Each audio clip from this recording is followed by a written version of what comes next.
Namaste and a very warm welcome one more time to Social Impact Leaders Simply with Suparna, where we're focusing on Sabera awardees who have been acknowledged for their work in alignment with the Sustainable Development Goals, in alignment with the ESG principles. And we had introduced a category on the Think Tank of the Year. And as a promising Think Tank of the Year, One Future Collective was recognized in the year 2023. We have One Future Collective's founder, Vandita Morarka, here with us today on this interaction. She works on social justice issues like youth and the 21st century labor rights, gender justice, technology, mental health, and feminist leadership.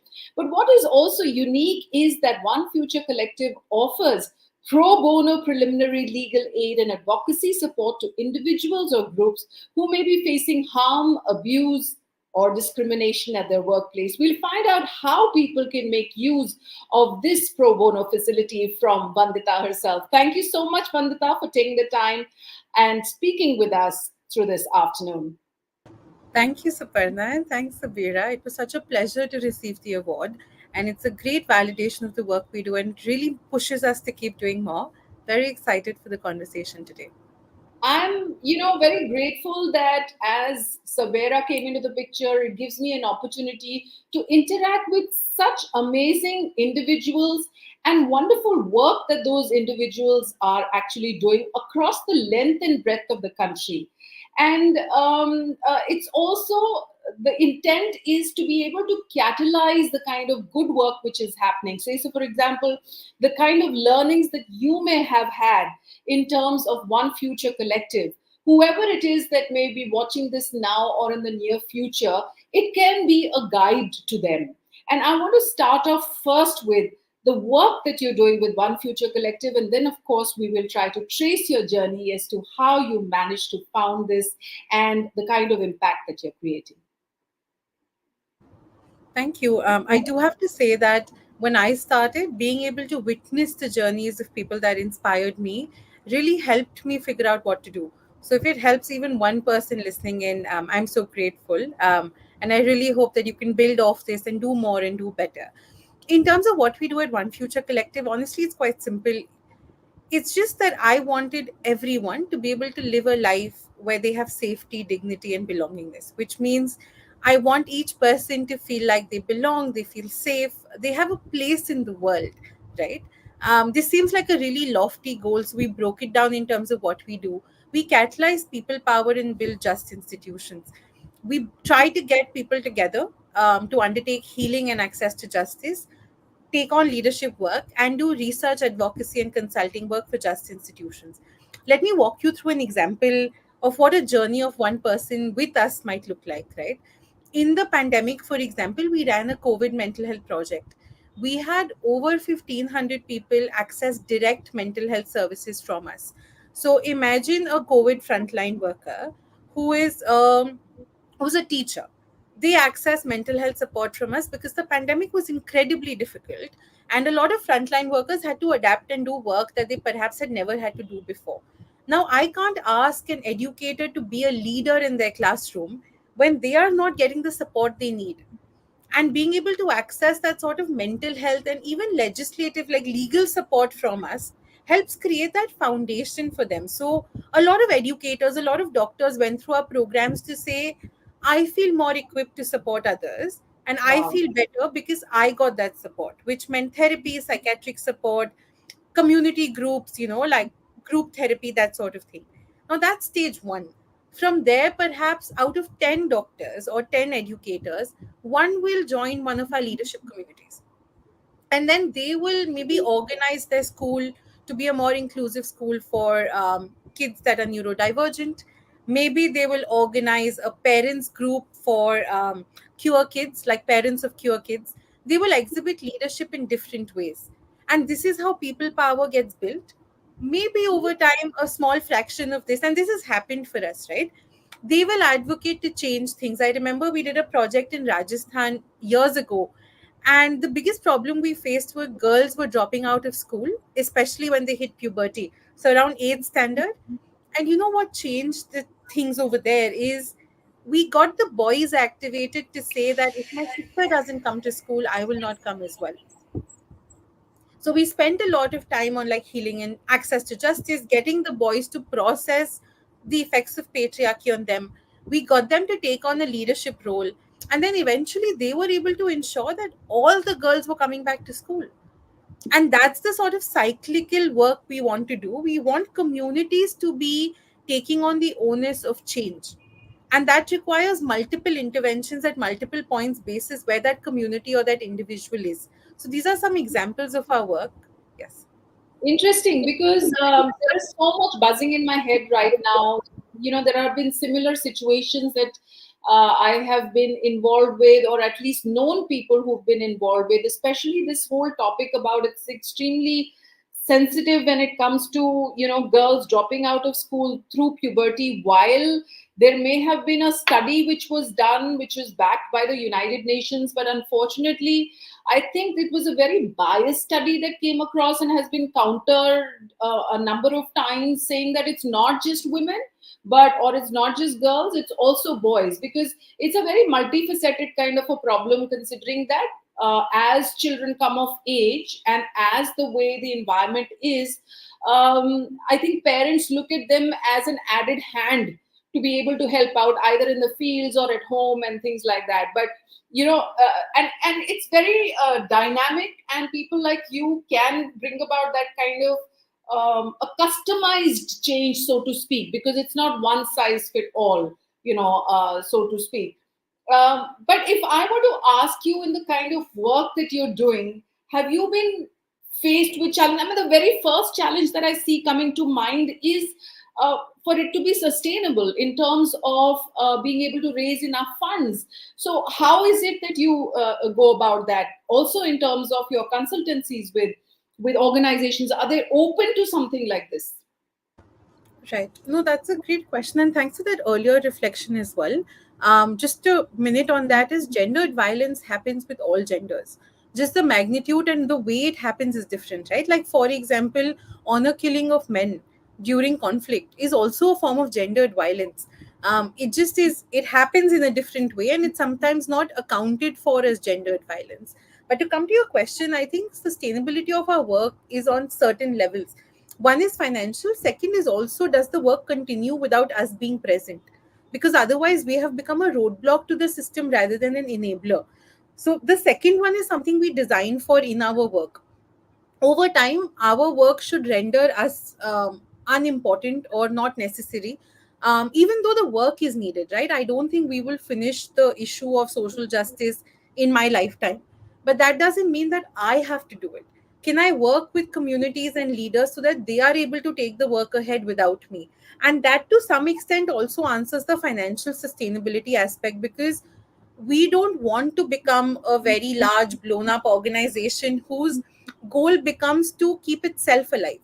That's not our goal. Our goal is the change effort, but that still requires a fair bit of money. Financial sustainability is always tough. I'll be honest, non-profits have a difficult time in India. Funding is tough. As a culture, sometimes also what we tend to give money to is very different. Like, we would rather donate money to a religious cause. I mean, I see it in my own home, right? We'd rather give it to a religious cause, or we'd give it to like direct services of food, ration, that sort of thing. But would I give it to a union so that they can demand better rights? I think just that sort of thing keeps the financial sustainability part difficult. Being able to do consulting work and being able to bring in money through different streams of work is really useful, because it helps ensure that we have some leeway to be a bit more innovative and experimentative in our work. Because money helps, right? Money helps in thinking of new ways of doing things. So I think the financial sustainability question is a difficult one. I don't think we have any clear answers to it. We have tried multiple methods which might be useful for someone listening in. Something that's really worked for us is crowdfunding, and building a base of donors that are young. And it doesn't matter if they give you 50 rupees today. If they give you 50 rupees every month for 5 years, that still adds up to a significant amount of money. The second thing has been long term partnerships and funding relationships. Anyone that's funded us has continued to fund us through the years. So, being able to report well, being able to execute on what the funder needs of you, being very transparent and ethical with your money and how money is managed brings in a certain element of sustainability, because then you're not just looking for new funders and donors every year. The older ones still stick around. So yeah, I think that's been really, really useful for us. I think that's a very valid point that you put across. And also being clean in terms of how you're executing your work. And in our private conversation, you spoke about the fact that you come from an industrialist background, a family that has been used to doing business, and it is only through generations that maybe in your father's time that he actually, said, okay, now let me take a step back and let me look at the way things are done, not just primarily for a profit incentive, but to be doing things right. And you made a very radical statement at that point in time, saying that when you're doing things right, it's difficult to be a billionaire, right? 100%. Yeah, I don't think, and I'll just make it more provocative to say that ideally philanthropy should not exist. Philanthropy exists because there are gaps in the system that allow that sort of accumulation of wealth. And the job of a non-profit, or the job of a citizen, like forget a non-profit, right, is to be able to question how some groups of people have been able to accumulate the sort of wealth that allows them to direct what issues in the world need more attention. So yeah, that's just a larger like stream of thought that Well, guides how I do my extremely, work. extremely radical point of view for sure. While I would like to maintain that, at least from our part of the geography, if we look at the world, I think philanthropy has always been ingrained, not only in individuals, but in companies that are are driven by those individuals. So whether any one of the large industrialists that you see, or the families that still exist, actually the whole concept of CSR was not very difficult to kind of adapt, because philanthropy is always a part. And I also hear you, I also see your point of view that if there is justice for all, then maybe philanthropy is really not required. But in the line of work that you're doing, and I've met with other people, I categorically remember somebody who was working in the eradication of tuberculosis. And I asked him that. I said, when your nature of the work is to be able to get rid of a disease, essentially what you're doing is also making your own work redundant after hopefully in the next, because that ultimately should be your vision and mission. So how is it that you kind of survive? And he told me that despite these visions and missions being bright in front of us, and we know this is what it is, but unfortunately, again, very larger institutes and organizations, it doesn't work for them, because they want that kind of monies to be, I mean, these are some of the darker aspects that I've kind of come across. And since I'm speaking to somebody who has been into the field, and I don't shy away from taking, even international organizations, they say that while you have to file a report by the end of the year saying that XYZ number of cases have been reduced in terms of, say, for example, tuberculosis, and when the fresh year starts, again the number kind of piles up, because you want that kind of funding to come in for the next year as well. What do you have to say to that? No, I agree with you quite strongly. It is a difficult spot to be in. I will give you that. Because you want to eradicate the issue, but it happens over like 10, 20, 30 years. By then, you have a team, you have other people you're responsible for, because those 100 employees that work for you are also a responsibility you have. The development sector doesn't necessarily have transition planning. We don't have the funds to be able to like get my team another job, or to be able to transition them to something else. Even pensions don't exist in our sector, right? We just don't have the money for that sort of thing. So I want to give people the benefit of doubt and say that sometimes the intent is in bad, circumstances force you. Sometimes you're not going to get money till you don't jack up the numbers a little bit. You're not doing it because you want to do it, but you need to get the funds to serve the population that you need to serve. So that's just me giving benefit of doubt, I think, in the beginning. Second, I will say this, especially for issues that have a very clear, like, you can eradicate it in the next 20 years, in the next 25 years. Maybe what we need to start doing is we need to parallelly start planning what will that mean for our organization? And what will that mean for how we wind down, how we transition our operations? If we already have some excellent infrastructures in place, can we transition that to another cause? Can we use that machinery to service some other issue? I'll give you even an example of, like, in Ireland, for example, there were so many like abortion rights non-profits. But once abortion is legalized, then what? Then what can these organizations do? Instead of realizing once abortion is legalized, what can we do? Can we have a plan in place for what happens when we achieve our milestone? I think that allows us to not also waste the resources that we have spent into institution building. And it allows us to be honest to our mission as well, because then we're not scared of redundancy of the people who have sometimes spent their lifetimes in these missions. So it helps you balance both out. I definitely think there is a need for us to be more honest about why we start. This is our goal. Really want to achieve that goal, and just sort of make sure that once that goal is achieved, we should be happy and willing to move out.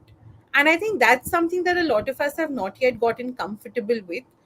This development sector seems to be a space where you give your life. The idea that you can have a second, third, fourth career in the sector is also a bit of a foreign idea. So I think founders, especially, really struggle with, what do I do after this? Yeah. Correct. Yeah, and also going back, looping back to the funding, I think with the focus niche area that you are in, which is in terms of advocacy, and from my experience, when we were constituting this particular category, for all the rest of the categories, impact is extremely important. But when it comes to advocacy, when it comes to a think tank, the impact can only be empirically measured if there is a policy change or executed or eradicated with whatever things that you had in mind. So I think that makes it even more difficult for a think tank. And that's why, as far as Sabera is concerned, we took a back step and we said, okay, let's not look at impact.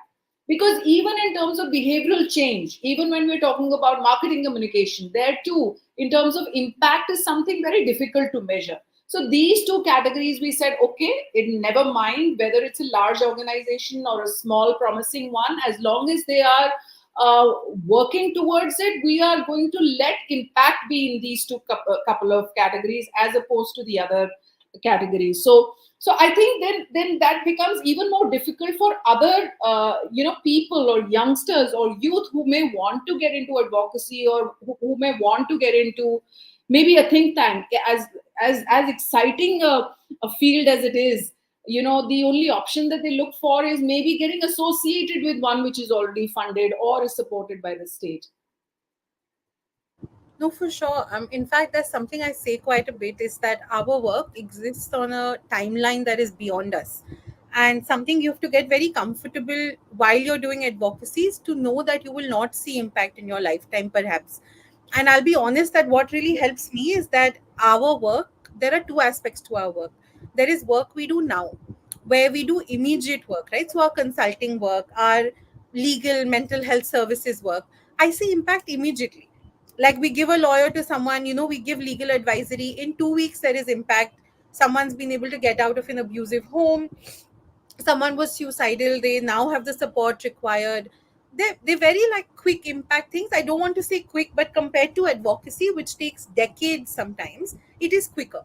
And then there is a part of our work which is very future oriented, which means I am investing a lot of time and effort in building leadership for the future. I have no way of knowing. We make your MNE, you make your impact measurement metrics, but I have absolutely no guarantee to say that this person is going to change something 30 years down the line. And that is something you leave up to chance. So again, I strongly resonate with what you're saying. What helps us is being able to do both, because sometimes doing only work which shows you an impact in 40, 50 years can be very emotionally challenging as well, and it's something we don't account for. Every day you wake up and you do something and you don't know if something is changing because of that, can be extremely difficult. Of course, you can measure some change every 1 year, 2 years. You'll do your measurements, you will see some incremental changes. But like you said, sometimes for our work, the only win is a policy change. So I really appreciate also the acknowledgement of other forms of impact, to be able to measure impact, which is not just policy change, but the various steps that lead to policy change. I think that's really helped us as well, because I think we're a young team. It can get very defeating. It can feel very much, there have been instances when I have gotten up and I've had a conversation with my team saying, do you think we're doing the right thing? Our numbers are saying the right stuff. We've gotten the government, liaising on. We're talking to the UN agencies, etc. But nothing's changed, and it's been 6 months. And otherwise, you see impact day to day on the ground, right? Grassroots work, we see some change every day. It is difficult. So I think this sort of acknowledgement and this sort of understanding of advocacy work also helps people like us. Yeah, and with a situation like this, I think non-profit sector, you need to have a lot of passion involved for you to sustain, the challenges that come across. Somewhere personally you need to be invested in it, and that's how it keeps you going. Because if just monetary aspect is your driving force, then that will twiddle out pretty fast.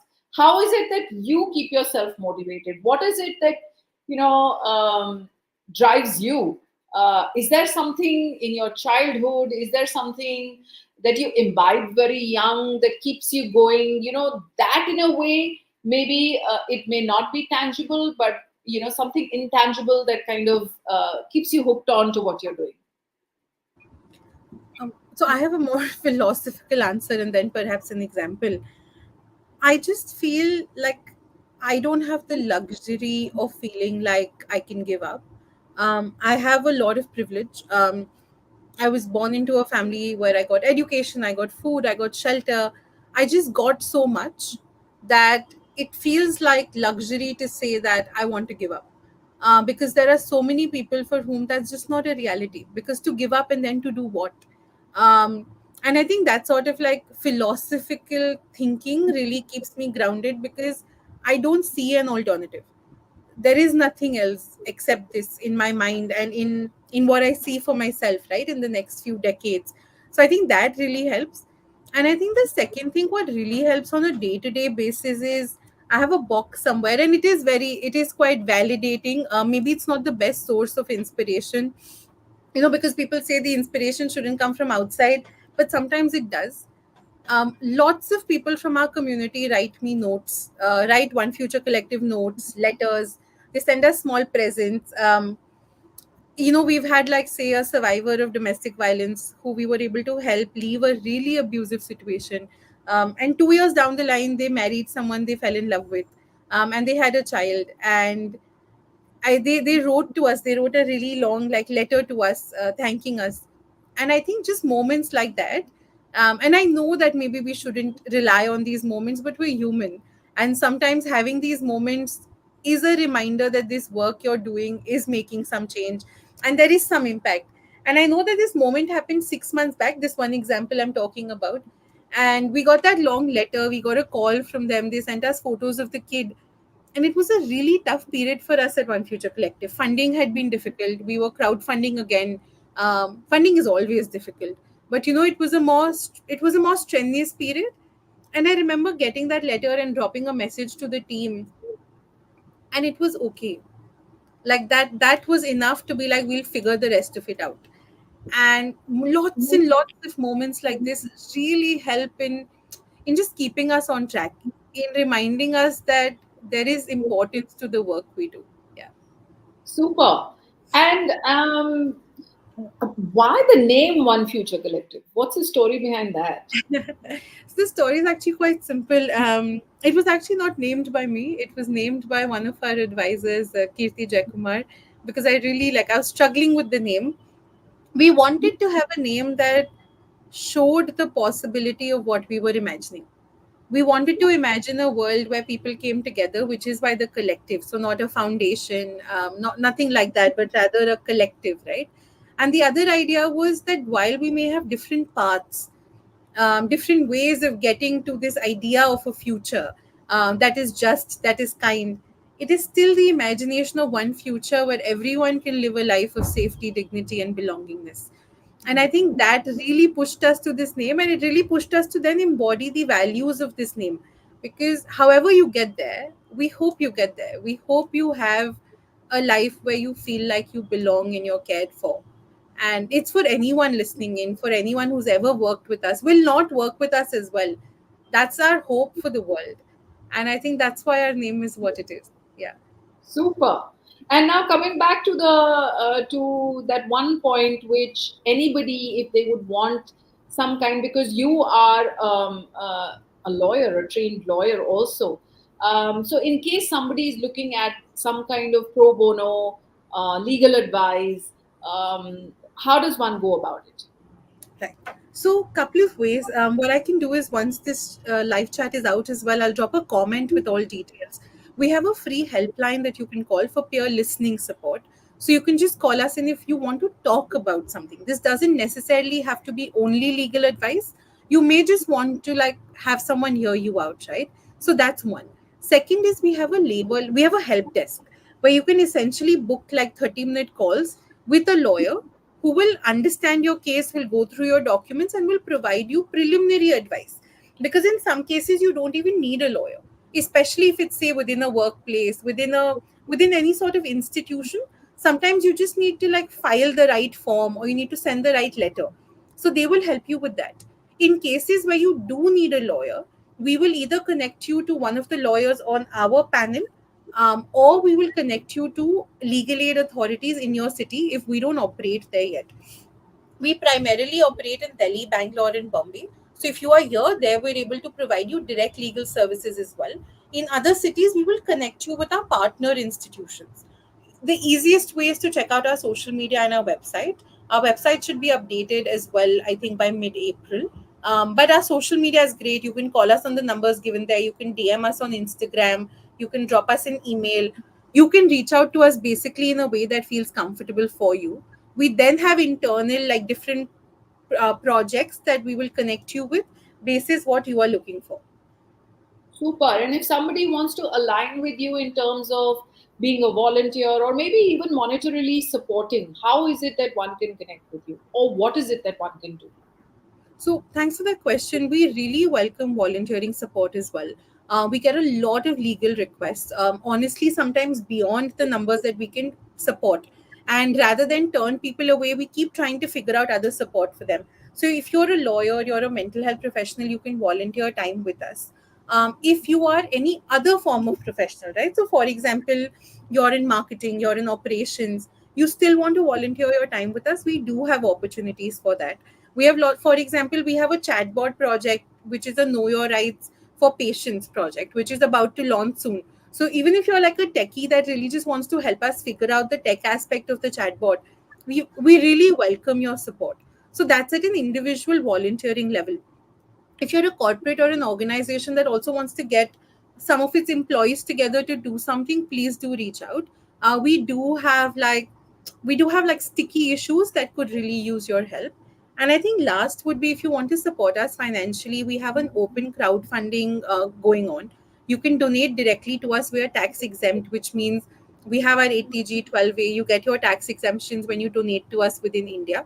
If you are a corporate, we are also eligible to receive CSR funds. So you can make CSR donations to us. Otherwise, we also have a lot of HNI donors and institutional funders. So if you fall within that category, you can just drop us a line and we'd be happy to chat. Super. And you need to give us the link where people can reach out and align with you as a volunteer, as a donor, or maybe even looking for that help that they're looking at. And when we post this again, we'll be very happy to put that link.